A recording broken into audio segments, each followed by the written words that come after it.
Again, Erev Shabbos, and welcome to a special edition of Purim Pap. Mordechai Yodes Kol Asher Naseh. Mordechai finds out about the evil decree of Haman. Vayikra Mordechai Begodav, he tears his clothing. Vayibish Sak Va'efer, and he puts on sackcloth and ashes. 3 psukim later, it says Vatavon Naros Esther V'Sarisel. They tell her what Mordechai did. She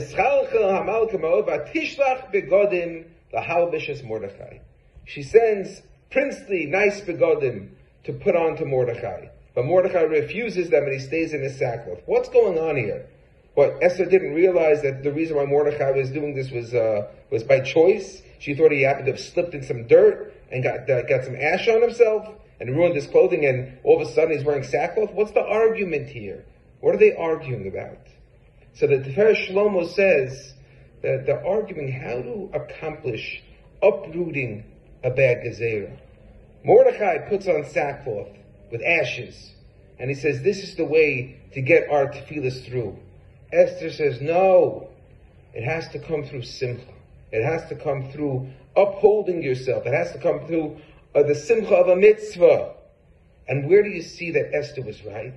The Yeshua comes right after Mordechai was placed on a horse with the big day malchus, paraded around with music. That's when Mordechai himself started to get a certain joy internally, understanding that Esther had been right all along.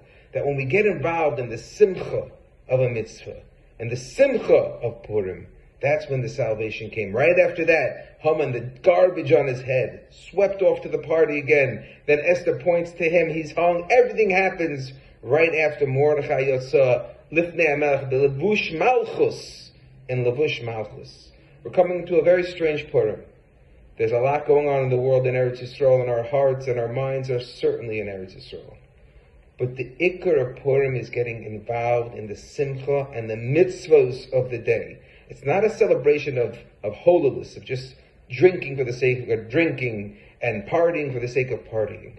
We're doing it with a mindset of the mitzvah and the simcha of Purim. If that's how you're going to go into it, it will work. It will uproot gezerahs. Let's do it together as a community with our minds in Eretz Yisrael and with our minds with the Chayalim fighting. But let's make it work. The simcha shel mitzvah. Have a wonderful Shabbos and a freilich and uplifting Gewaltige Purim. Good Shabbos.